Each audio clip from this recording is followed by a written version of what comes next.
දැන් ඔය අද දකින්නත් ඇතිනේ මම අසනීප වෙලා රෝහල් ගත කරලා කියලා. මම අහන්න තියෙන කාරණයක් අපේ අම්මා. ඒ කියන්නේ අපිත් එනං අද වැඩසටහන නැද්ද කියලා අපිත් කතා වුණා අපේ අම්මා. එතකොට මොකටද අනුන්ගෙන් හොයන්නේ? මොකටද බීතිය ඇති කරවන්නේ? හෙට ධර්ම දේශනා තියෙන පින්නතුන් ඊට වඩා බය වෙලා. මේ ජීවිතේ වැඩිපුරම දැන් අර සමාජ මාධ්‍ය ගැන සාකච්ඡා කරනවනේ හරියටනේ. ඕකේ වැඩිපුරම කරන්නේ මොකද්ද? තව කෙනෙක්ට බනින්නේ. මේක වේදිකාවක් කරගන්නව අනේක විවේචනය කරන්නනේ. ක්වොලිටි එකක් තියෙන මිනිස්සෙකුට එහෙම කරන්න බෑ. මම ඔතනටම පොඩි දෙයක් අහන්නම් අපේ හැමදෙරුවෝ. සමාජ මාධ්‍ය කියන තැනට ආපු නිසා පහුගිය කාලේ පුරා සමාජ මාධ්‍ය දැක්කට පස්සේ ඔබ වහන්සේට ආපු දේවල් බොහෝමයක් තිබුණා. අද දවසේ සිද්ධ වෙච්ච සිදුවීමත් ඒ අතර තව එකක්. සාමාන්‍ය කෙනෙක්ට ඔබ වහන්සේ ඔක දරාගනි. ඔබ වහන්සේ මේ ධර්ම කාරණා ටික දන්නවා ඒ සියල්ල දන්න නිසා ඔබ වහන්සේ ඔක බොහෝම අපූර්වවට දරාගන්නේ ප්‍රශ්නයක් කරගන්න නැතුව. හැබැයි සාමාන්‍ය ධර්ම කෙනෙක්ට ඔය වගේ සමාජයෙන් විශාල රැල්ලක් හැදිලා ආවොත් ඔක දරාගන්න ටිකක් අමාරු වෙනවා. ඒ වගේ වෙලාවක අපි කොහොමද අපේ මනස මෙහෙව ගන්නේ? බොහොම හොඳයි සහ අපූර්වයි. මට කියපින්ද එක කියලාම ඉන්නවා. පුදුම විදිහටනේ අවලාද නගනවා, දොස් පරොස් කියනවා, විවේචනය කරනවා. අර එක මිනිස්සේ ගමනක් යනකොට දමලා මම මේ සියලු දෙනාටම කියන්නේ සැලෙන්න නම් එපා. භික්ෂුන් වහන්සේලා කියන්නේ මේ සුණා පරන්තයට ගියපු පරපුරේ උදවියනේ ඊට වඩා කොහෙද දිවසන්න පුරුදු කරේ.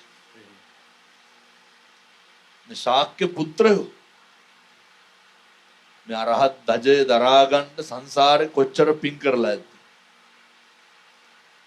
කවුරු හරි අපි යනකොට අපි හිතමුකෝ ඔය මොකකින් හරි දමලා ගැහුවා කියලා. හැරිලා බලනකොට ඒක පොල් කොම්බයක්.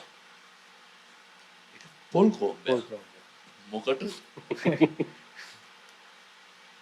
මිනිස්සුන්ගේ අර තියෙන පෞරුෂයේ තියෙන හීනභාවය තමයි ඒ වගේම පේන්නේ.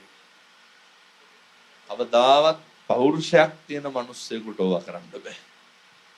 ක්වොලිටි එකක් තියෙන මිනිස්සෙකුට භාග්‍යවතුන් වහන්සේගේ ධර්මය අනුව ජීවත් වෙන අපි දන්නා සමහර භික්ෂුන් වහන්සේලා මේවට මැදි වෙනවා. මම උන්වහන්සේලාට බොහොම කරුණාවෙන් කියන සමාජ මාධ්‍ය තුලින් වෛරය නම් ප්‍රදර්ශනය කරන්න එපා. ඒක බරපතල අකුසලයක්. මේ බුදුහාමුදුරුවෝ ඉගැන්වුවේ අහලත් ඇති අක්කොච්චි මං අවදි මං අජිනි මං අබාසි යහාසි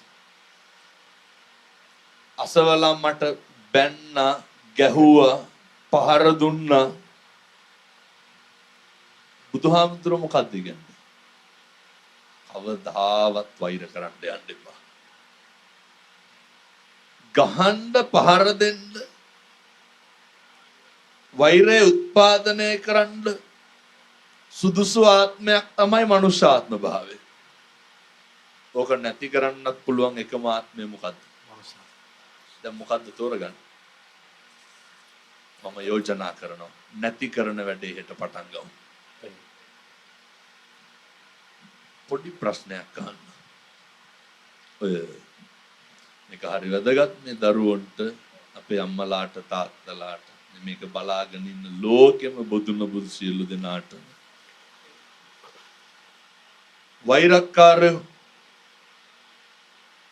වෛරක්කාරයන්ට වෛරය පිරිමහ ගන්න පුළුවන් වෙන්නේ ළඟින් ඉපදුනහම දෑතින් ඉපදුනහම. ළඟට වෙලා හිටියා. පැහැදිලිද ඇත්තට? වෛරක්කාරයෝ වෛරය පිරිමහන්න ළඟටම එනවා. ඒක සමහර විට කසාද වෙන්නත් පුළුවන්. නැද්ද? ප්‍රේම සම්බන්ධතාවය වෙන්නත් පුළුවන්. අපූර්වට. එතකොට අර සමහර දෙමව්පියෝ කියනවා නේද දරුවන්ට මම කියන විදිහටම කියන්නේ. ඔය කියන්නේ නැද්ද තොපි අපේ හතුරුද කොහෙද කියලා. මේ හතුරෝ එන්න පුළුවන්.